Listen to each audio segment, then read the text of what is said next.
Amém. Glória a Deus. Graça e paz, igreja. Pode sentar. Graça e paz. Amém. Tem gente feliz essa noite? Glória a Deus. Queria que você já pudesse abrir a sua Bíblia. Efésios.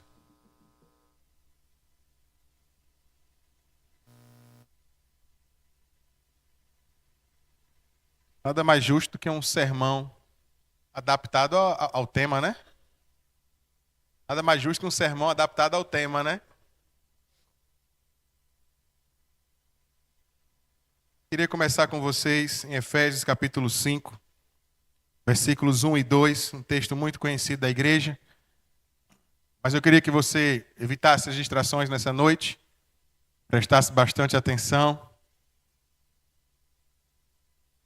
E o Senhor quer comunicar algo à igreja no dia de hoje.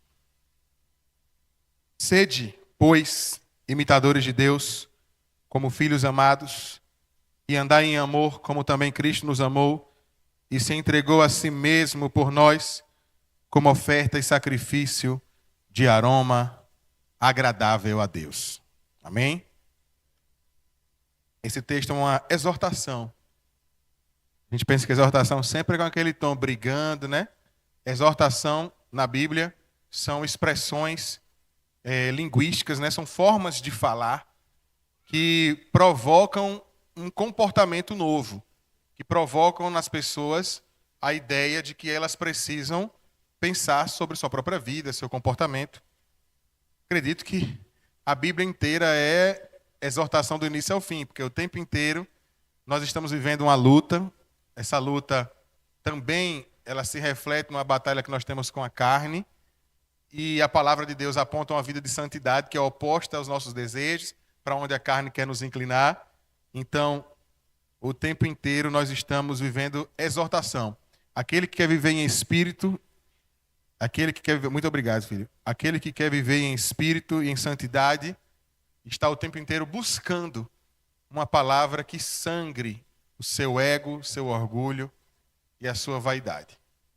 Quem procura por algo que sirva apenas para aliviar suas vontades, que procure por algo que possa só massagear seus próprios interesses, a igreja do Senhor Jesus não é o lugar mais adequado para esse tipo de coisa. Se você está entrando na igreja, procurando isso e está encontrando, eu recomendo que você procure uma igreja mais próxima da sua Bíblia, não da sua casa. Nós temos aqui esse texto que é uma exortação de Paulo, que vai nos convidar a imitar Cristo. Hoje é um culto temático que é sobre os gêmeos, né? Sermos iguais. Mas a palavra de Deus também nos chamou a sermos iguais. Iguais, semelhantes, imitadores de um outro alguém. Ser imitadores de Cristo é um dos mandamentos do Novo Testamento, os mandamentos informais que nós temos na palavra de Deus, como ide e como esse também, ser imitadores de Cristo. Queridos, o som do ambiente está tão diferente depois das cadeiras que eu ainda estou me acostumando, parece que eu estou em outro lugar. Eu estou no auditório, não sei vocês, mas é o som do silêncio, né? É diferente, né? O silêncio, não sei se você sabe, mas o silêncio tem um som, né, Thales? A gente tem formas diferentes de sentir o silêncio, né? E eu estou sentindo de uma forma diferente esses dias, eu ainda estou me adaptando. Amanhã eu já vou sentir de outra forma, que eu vou pregar amanhã e a igreja vai ter mais gente, eu acho que a forma de sentir também vai ser diferente. Mas é isso, vamos lá. Esse texto ele vai nos chamar para isso, e é importante a gente começar a nos posicionar neste lugar de santidade, num lugar que busca imitar alguém, mas imitar o quê? Ser imitadores de Cristo, mas o que é isso? Deixar o cabelo crescer? Para fazer figurinha? Né? Para fazer figurinha dizendo que parece com Jesus? Não. A gente às vezes até pensa que sim, de uma maneira indireta. E muitas vezes as denominações religiosas que nós temos acreditam que parecer com Jesus tem a ver com roupa.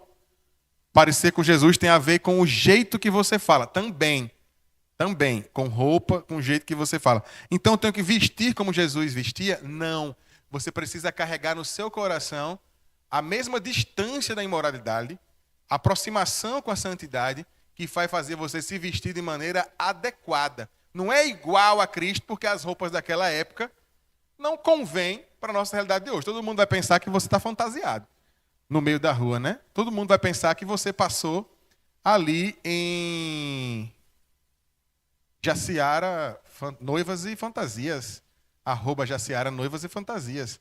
Né? Todo mundo vai pensar que você passou lá, mas não. Você, na verdade, está querendo imitar Cristo errado. Mas como é que eu imito Cristo, por exemplo, com a minha roupa? Sendo decente. Como é que eu imito Cristo com a minha linguagem? Ah, então não pode falar gíria? Se for uma gíria inconveniente, uma gíria que reflete uma palavra torpe, uma gíria que soa como um palavrão para determinado grupo, por que eu vou usar? Teve uma vez, aqui na igreja, nós tínhamos um irmão que ele hoje é coronel do Corpo de Bombeiro de Petrolina. Mas na época, quando ele chegou aqui, era o capitão Charles. E ele veio de outro ambiente. Ele nasceu no Rio Grande do Norte, foi criado em Recife. E apesar de ser Nordeste, a gente sabe, você muda de cidade e o nome das coisas mudam. Não é verdade? Algumas coisas mudam de nome. A gente aqui chama de geladinho, por exemplo, piquenique. E tem gente lá do outro lado da ponte que não sabe que é piquenique, que lá é dindim. Então os nomes eles mudam de acordo com o local, né? As expressões elas vão mudando. E existe uma palavra que eu nem vou falar aqui, porque da última vez que eu fui dar como exemplo, só faltaram me botar na cruz por causa desse termo. Tinha um irmão na igreja chamado Givanildo. Givinha queria muito participar do encontro, trabalhar no encontro, fazer as coisas no encontro e queria serviço. E aí, Charles, quando você for botar o lixo lá fora, que a gente foi fazer um encontro lá no Brasil e Itália, lá no Juazeiro 4, acho que alguns aqui não sabem nem o que é isso. Um prédio da Univas que tem na frente da entrada do Juazeiro 4, por ali. Charles, quando você for deixar o lixo, porque tem que caminhar um bocado, levar lá para a beira da estrada, me chame que eu quero trabalhar. E aí Charles pegou e na hora não achou Givinha, não chamou não. Tentou fazer logo, Charles pegou o lixo e foi levar lá para fora. Quando volta, Givinha... Não, desculpa pessoal, foi o contrário. Givinha foi e levou o lixo. Quando volta, Charles pegou e soltou uma palavra. Rapaz, você é muito... E soltou uma palavra. Não é um palavrão, não é. Mas eu não vou falar aqui para evitar. E aí Givinha se assustou. Quase morre. Pessoal, aconteceu uma coisa terrível ali fora. Que foi? Charles falou, aí disse o nome da palavra. Todo mundo achou que foi. Essa palavra é muito feia. E ele usava essa palavra até pregando aqui. Quando queria dizer que o cara era sem vergonha. Ele falava e usava essa mesma palavra. Depois você me pergunta em off que eu falo a palavra para vocês. Eu não vou falar no púlpito, tá bom? Mas, choque cultural. Choque cultural. Aí, a partir do momento que ele percebeu que a igreja não entendia esse termo, ele simplesmente fez o quê? Deixou de usar. Porque se comer carne escandaliza meu irmão, então eu começo a refletir e a repensar minhas condutas. Era um palavrão? Não era. Se eu viajo para Portugal, eu vou descobrir que tem uma série de palavras em Portugal que para a gente aqui são terríveis. Não significa que eu vou ficar feito um engraçadinho falando essas palavras toda hora e quando alguém se assustar eu falar, mas em Portugal é assim, dando uma de gaiato, né? Tem umas cabecinhas fazendo bem assim que já sabe, um bocado de palavrinha, já sabe, né, Elaine? Já conhece um bocado de palavrinha em Portugal, assim. Não convém. Se não convém, Elaine, se não convém, eu não faço. Se não convém, eu não faço. O que é que eu estou fazendo com isso? Sendo imitador de Cristo. Parece bobagem, não é? Mas é isso. Quando nós imitamos Cristo, nós poupamos momentos de violência, nós poupamos momentos de desorganização, momentos infelizes. Por quê? Porque nós o tempo todo estamos focados na construção de uma boa convivência, de uma boa relação entre os irmãos, de uma boa relação com a sociedade, de uma boa relação com a igreja, de uma boa relação com o Espírito Santo de Deus, de uma boa relação com o Evangelho, com a palavra, quando eu escolho ser imitador de Cristo. Mas vamos ser agora um pouquinho mais profundos. Nós lemos um texto de Efésios, capítulo 5. Eu queria ler com vocês agora 1 João, capítulo 2, versículo 6, diz o seguinte: Aquele que, presta atenção, igreja, isso é muito importante. Aquele que diz que permanece nele, esse deve também andar assim como ele andou. Amém? Alguém pergunta assim: você tem religião? Tenho. Você é o quê? Alguns dizem cristão, outros dizem evangélico. Mas quando você abre a boca para falar isso, você está trazendo um compromisso espiritual muito forte. Você está dizendo publicamente: eu estou nele. Eu estou em Cristo. E ele em mim. E o texto que nós lemos agora diz: aquele que diz que permanece nele, esse deve também andar assim como ele andou. E como foi que Cristo andou? Cristo sofria uma violência. E foi que ele recomendou? Dê a outra face. Cristo apanhou. Desistiu? Não, seguiu o seu propósito, porque se manteve. Palavra-chave de 2024. Obediente. Cristo tinha consciência de tudo que estava acontecendo. Chegava a expor as pessoas gratuitamente? Não. Jesus sabia de Judas. Nem assim revelou naquele momento, porque aquilo tudo fazia parte do propósito. E ele sabia em quem ele confiava no Pai. Quando nós falamos que temos que ser imitadores de Cristo, isso está nos convidando a profundidades, a níveis espirituais muito profundos. Mas Felipe, pelo amor de Deus, como é que eu vou ser imitador de Cristo? O homem era perfeito. O homem era o amor encarnado. O homem era Deus na terra. Como é que eu vou imitar Cristo? Simples. Você não vai ser igual exatamente a ele. Mas imitar, Marcinho, não significa que eu estarei sendo perfeito. Se eu começar a fazer uns gestos, aqui, uns movimentos, ou melhor, vou ser mais específico, você dança. Você começa a dançar aqui, e eu começar a tentar imitar a sua dança, vou fazer igualzinho a Marcinho? De jeito, maneira. De jeito nenhum. Por quê? Primeiro porque eu não tenho habilidade com dança. Marcinho tem. Todo mundo vai rir de mim. Né? Todo mundo vai rir de mim, vai mangar de mim. Eu já fui do Ministério de Dança, acho que já falei isso aqui na igreja. Eu já fui do Ministério de Dança, Anailda. Já fui do Ministério de Dança. Durou incríveis uma noite. Durou uma noite. No dia de me apresentar, no dia que teve uns ensaiozinhos maroto, aí era uma dança dos adolescentes, aí veio aqui, e a gente não vai dançar hoje não. Bota uma música aí. Pediram para o Ministério Louvor cantar uma música a mais só para a gente não ficar triste. Mas eu mal sabia que aquilo era que me deixava triste. Foi. Mas Deus sabe o que faz. Deus escreve certo por linhas certas. Eu que era torto e estava enxergando errado. As meninas começaram a dançar aqui uma música de celebração. Quem é da dança sabe que música de celebração, e o cara já é ruim. Aí começou lá, ó. Começou a dancinha aqui e eu. Eu não estou fingindo não, pessoal. Não estou brincando com vocês, não. Eu fiquei literalmente assim mesmo. Tentando fazer os movimentos. Fiquei oculto assim, ó. Tentando fazer. Nitidamente eu não estava imitando as meninas. Eu não estava conseguindo imitar. Se alguém falasse assim, ele estava imitando a dança delas, ele estava copiando, fazendo igual. Não estava. Eu estava tentando. Mas é aí que está a chave. Vocês podem perceber em algum nível que eu estava tentando imitar Marcinho, tentando imitar as meninas aqui. Estava distante. Mas com a repetição, a insistência e a persistência, ali eu desisti. Mas ali é só um exemplo. Ali não é seguir Jesus não, pessoal. Foi só a dança, para depois dizer que eu desisti. Eu tinha que desistir, porque o meu caminho era outro. O Senhor me revelou depois daquilo ali. Graças a Deus. Deus é bom, a bondade dura para sempre. Já pensou dançando até hoje? Apareceu um meme que eu postei recentemente. Um carinho assim. Eu vou botar de novo essa semana. Mas Deus sabe todas as coisas.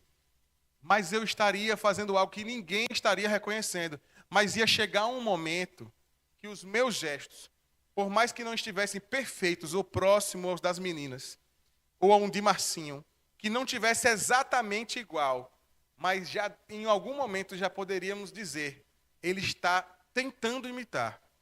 O que ele faz já sinaliza para o mesmo propósito. Levanta um braço, não tão bonito, do mesmo jeito, mas levanta. Faz eu vou dizer os nomes dos passos de dança não, mas faz um bocado de movimento e começa a aparecer em algum nível, por conta da repetição. Parecer com Cristo é fé, é coragem, é persistência, é caminhada, é suor, é lágrima, é entrega. Às vezes tem dias que nós vamos estar angustiados, mas em Cristo nós vamos perseverar. Nós vamos continuar caminhando com Ele, andando com Ele e tentando parecer com Ele todos os dias.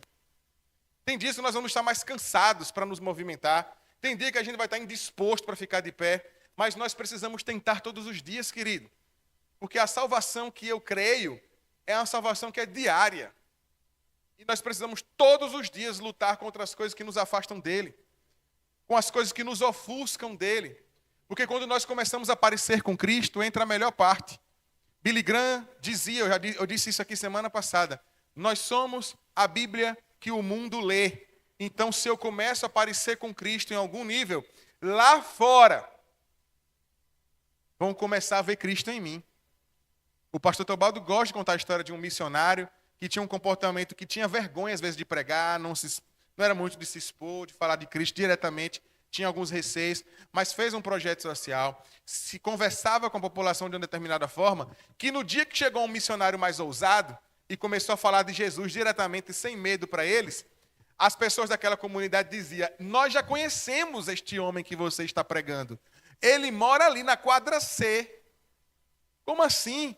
Naquele sobrado ali em cima, eu estou pregando de Jesus. Mas o homem que você está falando, nós já conhecemos ele.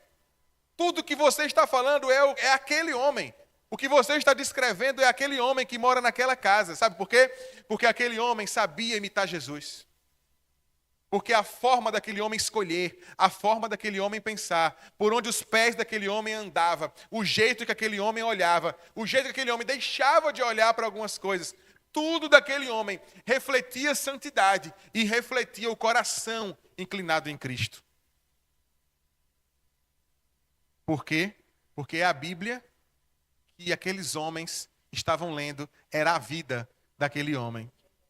No dia que um outro mais ousado, falou diretamente sobre Cristo, eles acreditaram mais fácil. Porque ouviram de um Cristo que transforma vidas, ele transforma mesmo. Porque aquele homem é transformado. E aquele homem impactou essa comunidade aqui. Aquele homem influenciou a nossa vida de uma forma que a gente pensa diferente. A gente sente o mundo diferente. Porque ele imitava Cristo. E nós, será que nós conseguimos de fato imitar? O nosso esforço está nos levando a algum lugar? Quando nós trabalhamos, vamos para o trabalho, os nossos colegas de trabalho, eles nos enxergam dessa maneira? Eles veem Jesus em nós? Nossa família, nossos filhos, eles veem Jesus em nós?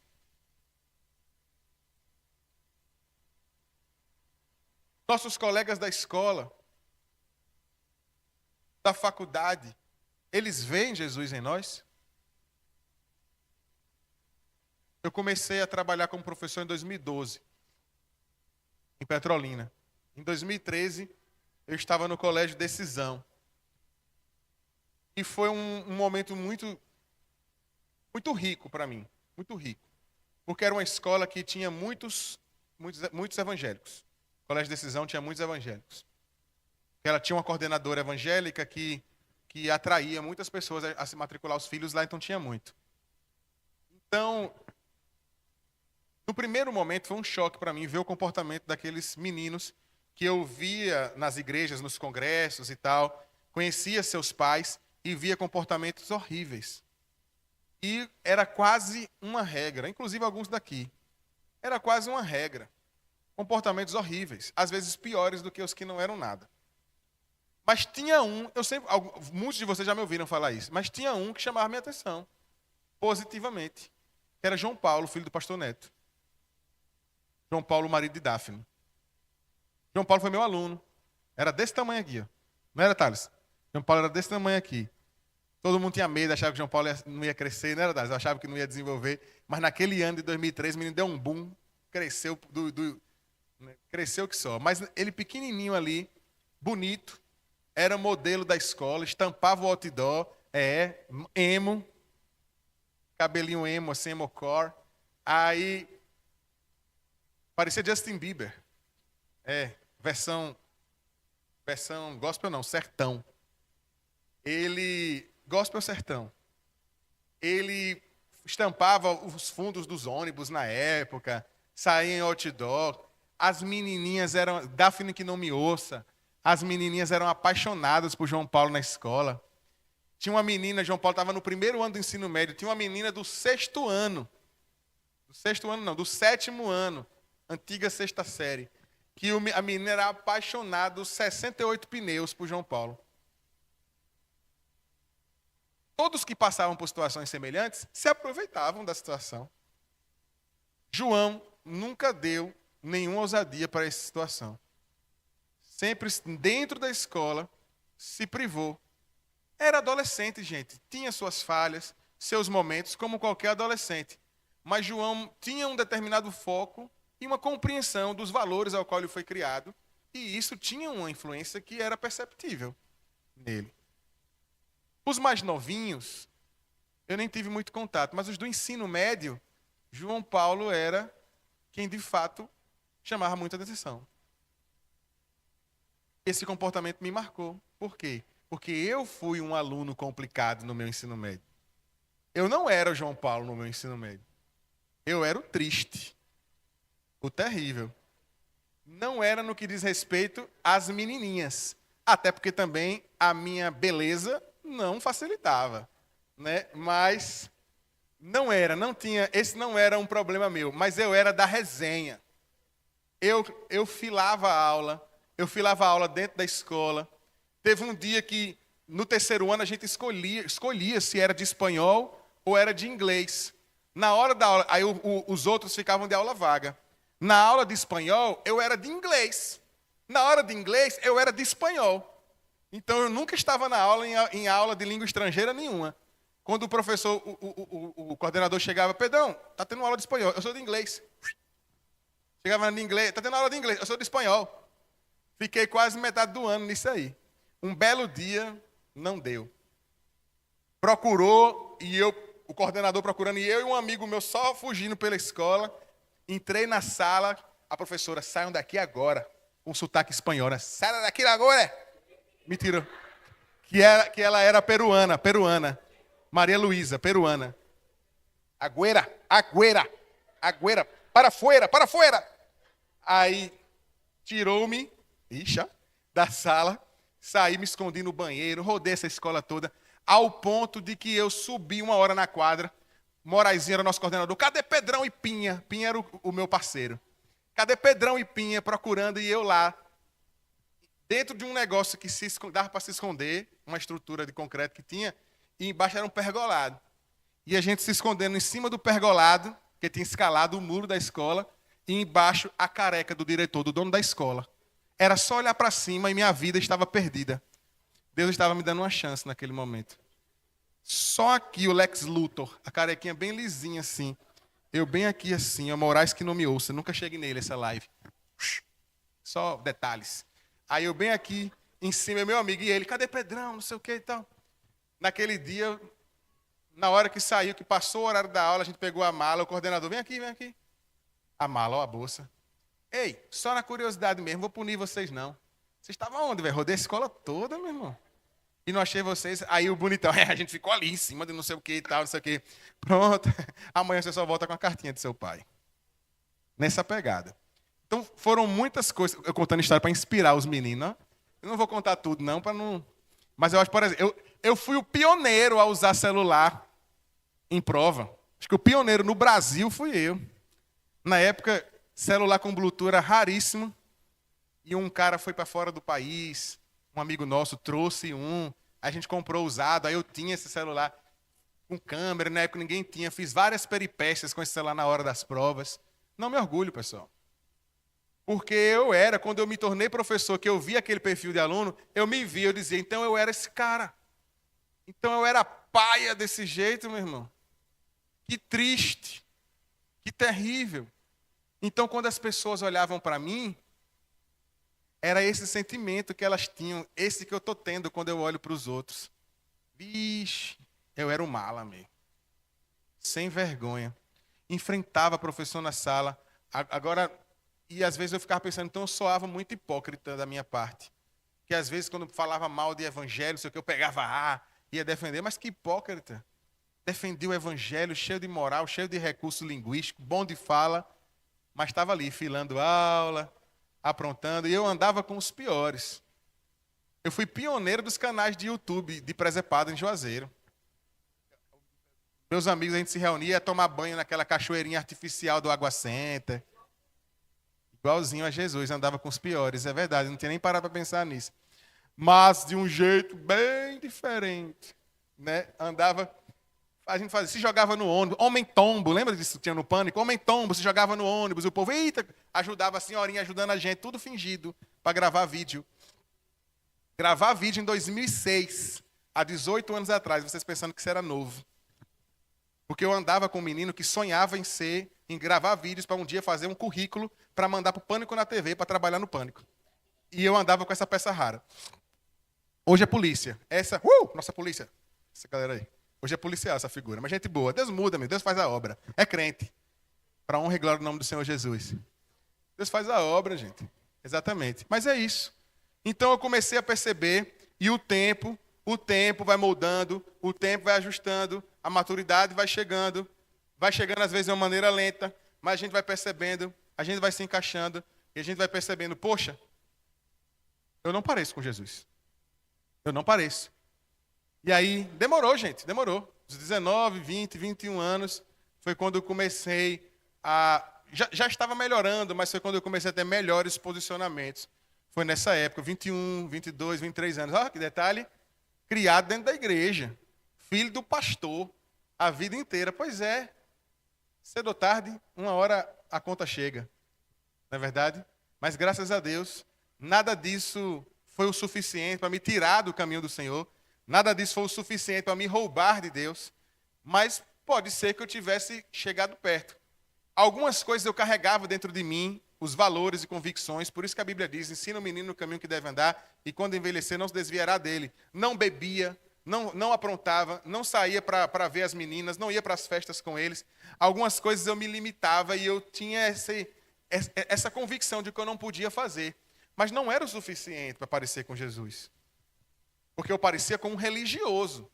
Eu aprontava, falava algumas coisas, me comportava de determinadas maneiras, mas para algumas não. Era só um religioso. Não bebo, não é porque eu não tenho convicções que espiritualmente isso não faz bem para a minha relação com Deus. Não bebo porque a igreja proíbe. Não vou fazer tal coisa porque a igreja não deixa. Não vou fazer tal coisa porque o pastor não gosta. Queridos, se a gente se comporta e age assim, isso não é uma vida espiritual, isso é religiosidade.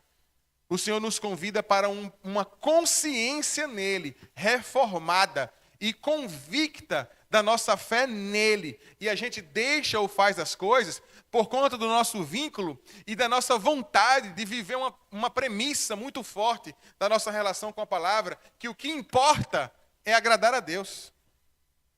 Quando a gente começa a ter consciência disso, é que a gente começa a amadurecer a nossa relação com Deus e criar em nós algo novo.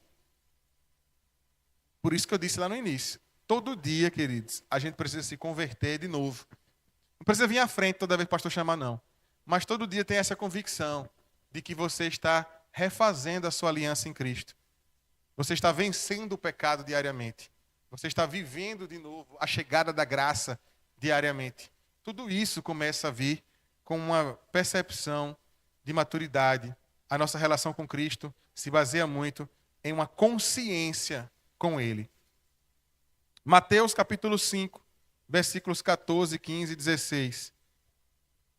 Vós sois a luz do mundo. Não se pode esconder uma cidade situada sobre um monte, nem se acende uma candeia e se coloca debaixo do alqueire, mas no velador, e dá luz a todos os que estão na casa. Assim resplandeça a vossa luz diante dos homens, para que vejam as vossas boas obras e glorifiquem a vosso Pai, que está nos céus. Aqui é Jesus. Jesus, ele está nos chamando de luz no mundo. Ele está dizendo que nós refletimos a sua glória. Ele está dizendo que nós, refletindo a sua glória, nós refletimos as boas obras, para que os outros possam ver.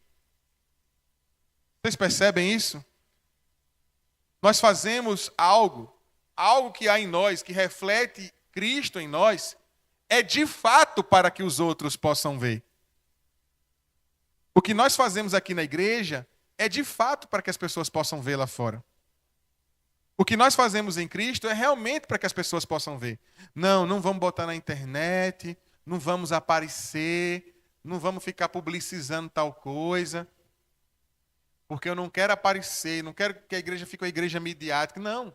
A igreja precisa mesmo contar para o mundo as coisas que ele tem feito aqui. As pessoas lá fora precisam ver a obra de Deus acontecendo neste lugar. E nós precisamos contar isso. Aí vem um outro pulo do gato, de ser imitadores de Cristo. Deus tem feito uma boa obra na sua vida, meu irmão? Amém? Deus tem sido misericordioso com você? Amém? Tem sido cuidadoso com a sua vida? Tem te livrado todo dia? E você tem contado sobre isso por onde você anda o tempo inteiro? O seu testemunho é algo que você passa para as pessoas todos os dias. Eu não estou falando aqui, como eu disse lá no início, não. Que as pessoas vão ver seu comportamento. Não. Agora eu estou falando do abrir da boca. O que você fala? Você fala do Cristo que te muda todos os dias? Do Cristo que incomoda as suas perebas todos os dias? Do Cristo que inflama o seu ego todos os dias? Você sabe por que às vezes a gente não fala? Porque a gente não carrega um testemunho viciado.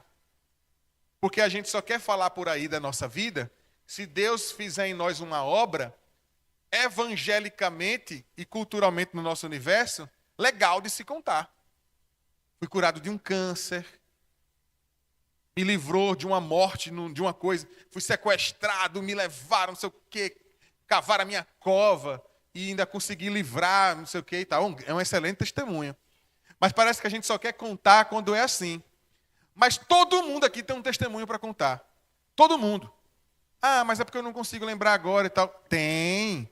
Só que 90% dos testemunhos, para a gente contar, a gente precisa quebrar o nosso orgulho para contar. Quer ver? Eu vou contar um testemunho agora, que não é todo mundo que você vê contar. Deus tem incomodado o meu coração para algo que eu preciso fazer na minha vida. Eu preciso murmurar menos. Eu sou muito murmurador. Eu questiono tudo e reclamo de muita coisa. Eu preciso mudar nisso. E sabe quem está... Aí eu conto isso para alguém. Isso é verdade, pessoal. Não estou dando como exemplo, não. Eu sou assim. Aí eu vou e conto isso para alguém. Sabe o que é que eu vou finalizar dizendo? Mas sabe por que eu sei disso? Porque o Espírito Santo está agindo na minha vida e está me incomodando a ter consciência disso. Porque a partir do momento que eu sou cego para o meu pecado, é porque a obra de Deus não está agindo como deveria agir. Porque eu estou sabotando a ação do Espírito Santo e estou deixando que o meu orgulho sirva de capa e de escuridão para a obra de Deus em mim. Todo mundo tem um testemunho desse para dizer. Todo mundo tem uma luta particular. A murmuração não é só a única, não. Mas é a que eu tenho coragem de dizer hoje. Você acha que isso não impacta uma vida lá fora, não? Com certeza. Porque todo mundo vive essas lutas. E as pessoas, o primeiro contato que as pessoas têm com Cristo é de um Cristo que veio para resolver problema. E aí a gente vai e entra nessa onda, e de fato ele vem para resolver muita coisa na vida da gente, mas a gente descobre, com a maturidade da nossa relação com ele, que ele é muito mais do que isso. Nós não estamos aqui para que ele resolva nossos problemas. Nós estamos aqui porque ele nos amou primeiro, ele nos alcançou. A graça chegou a este lugar e nós nos movemos em gratidão. Porque Cristo chegou a mim, é que eu me submeto a ele, para que ele faça essa boa obra na minha vida. Para que ele mude meu coração. Para que ele mude meu entendimento. Quer ver um outro testemunho? Deus está tirando de mim a covardia. Porque eu fui a maior parte da minha vida covarde. E ainda tenho muito dessa covardia dentro de mim. dos lugares que eu fui, em que eu, para me adaptar a uma realidade, para poder conseguir sobreviver a alguns meios, muitas vezes eu evitei falar do amor de Deus e me posicionar como crente. Fiz isso muitas vezes. Muitas vezes. E sei que esse é um dilema de muitas pessoas.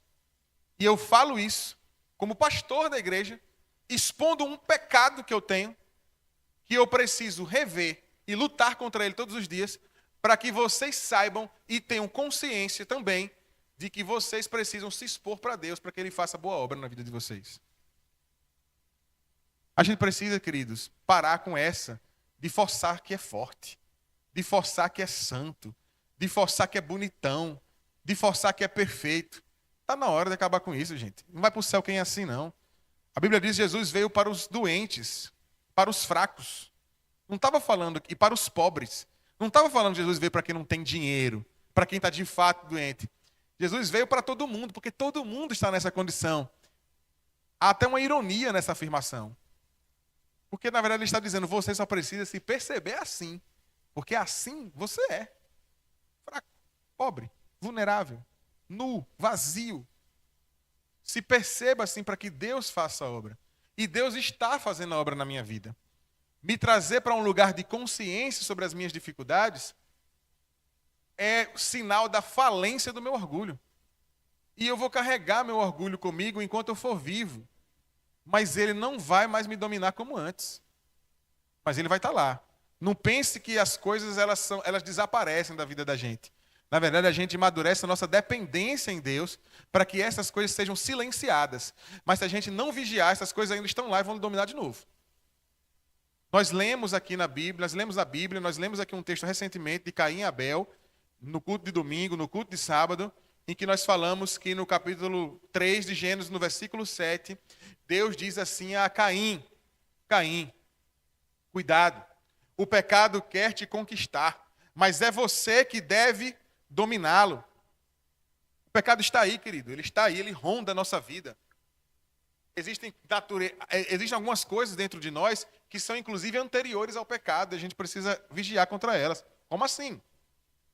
Ora, se o pecado veio só depois do consumo do fruto proibido, o que foi que conduziu Eva a se submeter a uma desobediência? Eva foi desobediente antes do pecado existir. Simples. Por quê? Porque existem coisas na natureza do homem que precedem o pecado.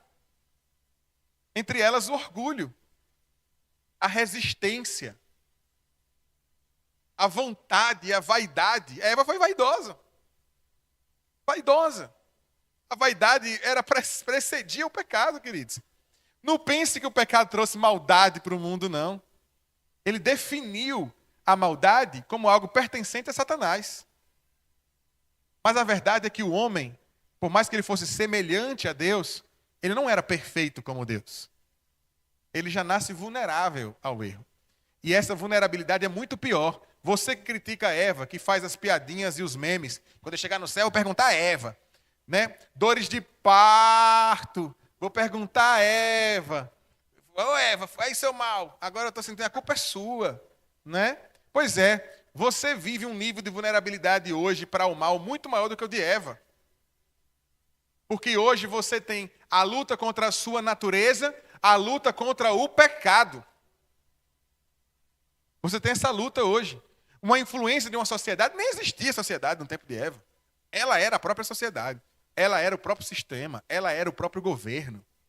A pessoa parou para pensar nisso, né? Ela era tudo. Ela era a FBI, a CIA, a ONU. Ela era tudo.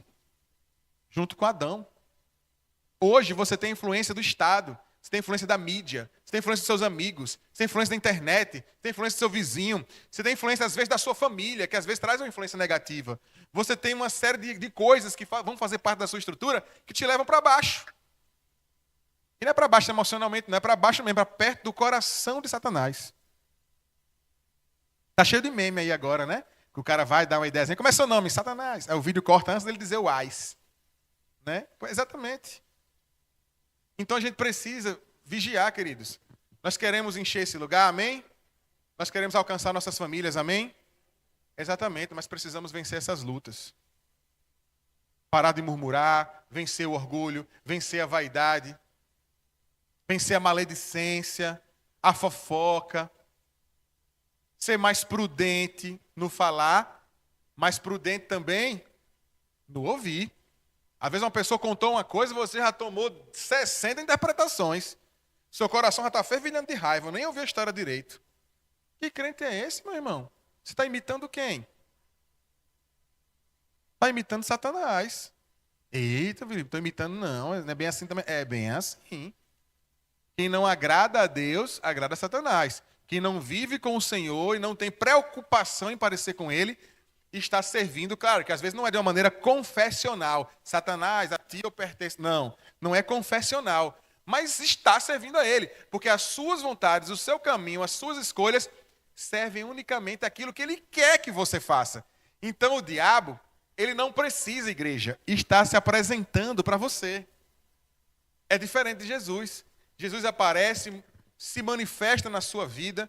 Se você não tiver dúvida, ainda vem o Espírito Santo, lhe move, toma conta de tudo que você é, se você assim permitir. Seu modo de pensar, suas escolhas, seu ouvir, está o Senhor tomando conta, fazendo um rebuliço na sua vida. O diabo não precisa se apresentar, porque ele já está presente no seu dia. Ele não está fedendo a enxofre, e nem está com um chifre, e nem tem 4 metros de altura, parecendo um Satanás, mas é o Satanás. Né? Mas não está assim. Ele está como uma bela mulher. Ele está como uma bela proposta. Ele está como um círculo de amigos muito legal e divertido. Ele está como um sonho. Ele está como um carro, uma moto, um terreno, uma casa. Quantos casamentos não foram destruídos porque um dos dois passaram e alcançaram um nível financeiro diferente? Muitos. Quando tinha a parceria e a dependência ali, a troca, estava indo bem. Na hora que um se desconectou um pouquinho, tchau. Mas era para ser o contrário. Você cresceu na vida, você conseguiu um bom emprego, você teve posses, você comprou um carro e tudo. Aquilo virou maldição na sua vida. Satanás estava travestido disso o tempo inteiro. Sabe por quê? Porque o seu coração não estava pronto para a bênção. Quando nós nos parecemos com Cristo, a gente vai aprender tanta coisa, igreja, que a gente vai glorificar a Deus quando a gente perder um bocado de coisa. Que nem Jó. Deus me deu, Deus tomou, bendito seja o nome do Senhor. Eita, perdi tal coisa, glorificado seja o nome de Deus. Porque se eu vivo nele, tudo isso é para o reino dele, para o propósito dele. Ele governa a minha vida, então eu não estou tirando não, ele está me moldando. É assim que acontece. Deus tem coisas grandes para fazer na sua vida, porque Ele já está fazendo. Mas, estou finalizando. Essas coisas grandes que Deus está fazendo na sua vida não são coisas humanamente grandiosas, como você está esperando. Ai, Deus tem coisas grandes para fazer na minha vida. Eu vou ficar famoso, vou ganhar dinheiro, vou ter bons carros, boa casa. Não! Às vezes, a grandiosidade que Deus tem para a sua vida, às vezes é um esvaziamento de muitas dessas coisas. Misericórdia é verdade. Eu sei que tem gente que força a barra, estica dali, empurra daqui, tenta dizer o contrário, mas não é.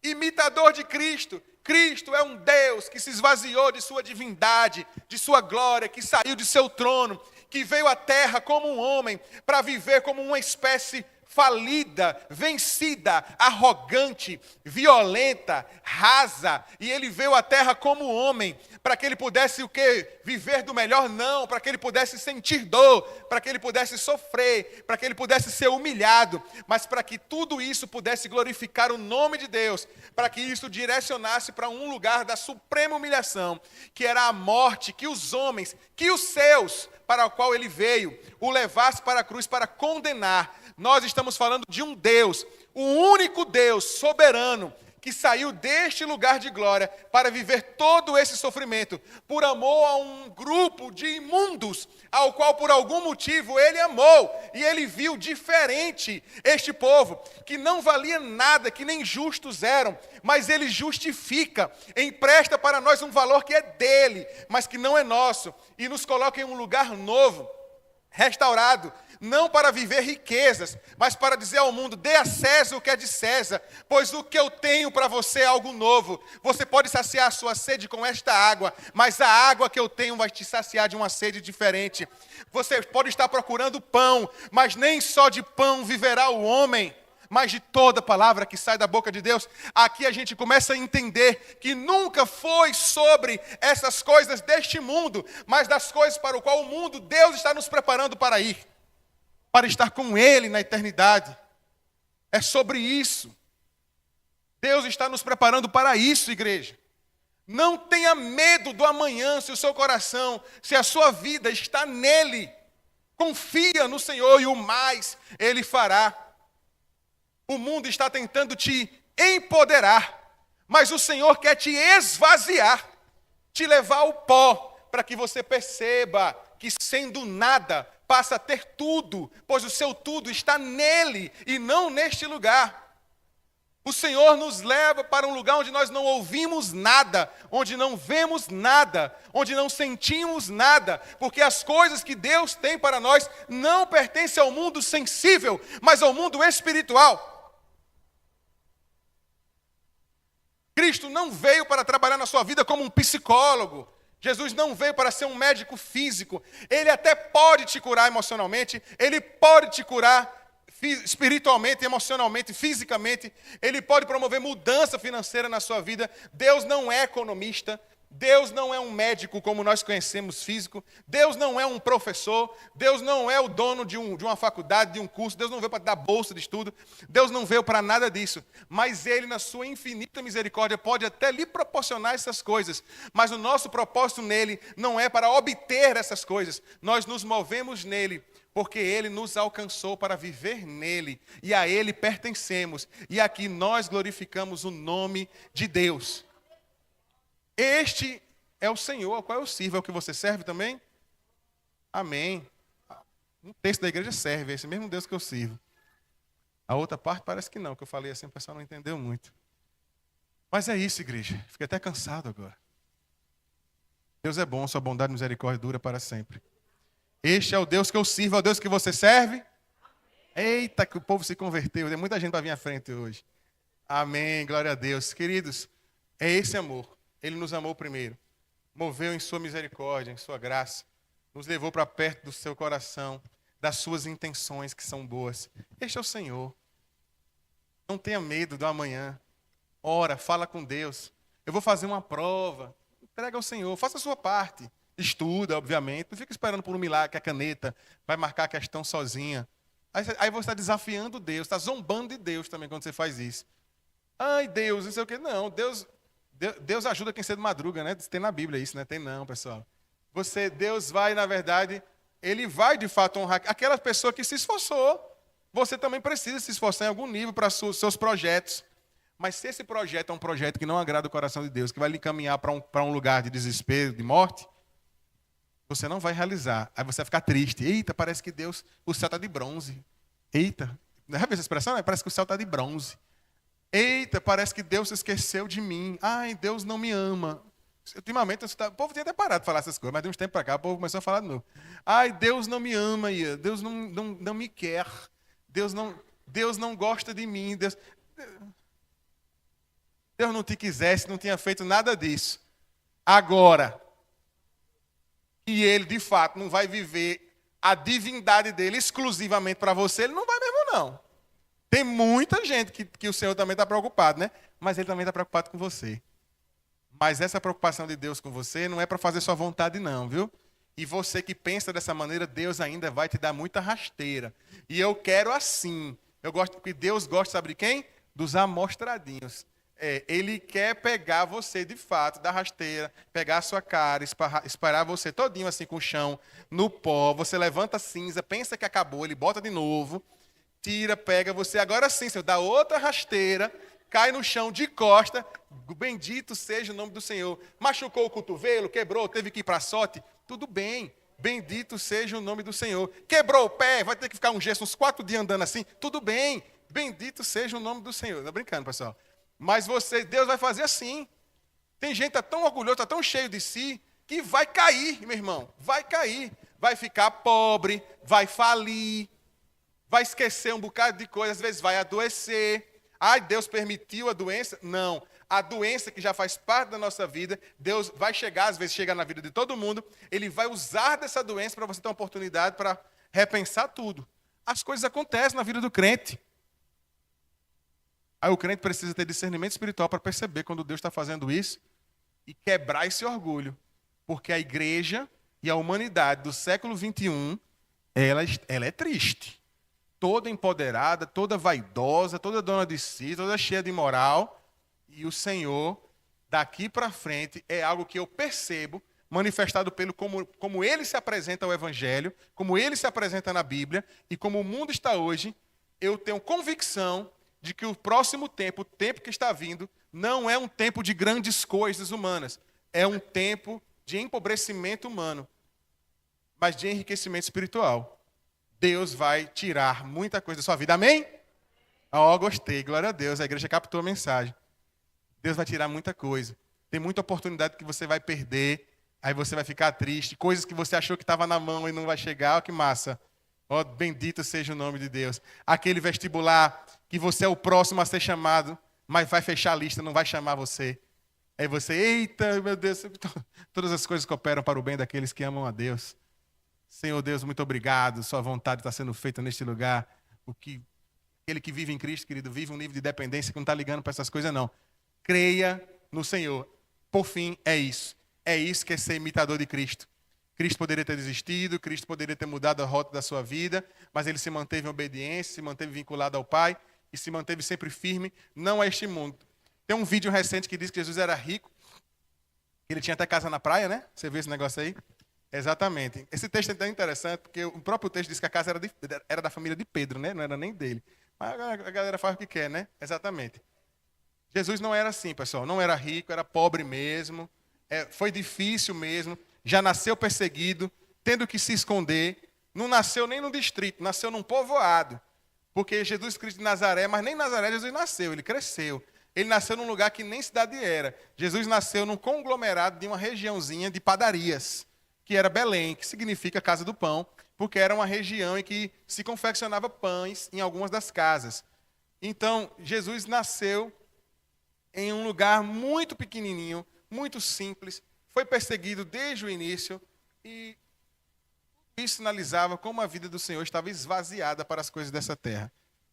E é isso que o Senhor quer. Não quer dizer que você vai fazer voto de pobreza. Significa que o seu coração, ele não está procurando por essas coisas. Procura primeiro ao Senhor, se inclina ao Senhor, viva pelo Senhor e as demais coisas vos serão acrescentadas. Amém? Fica de pé.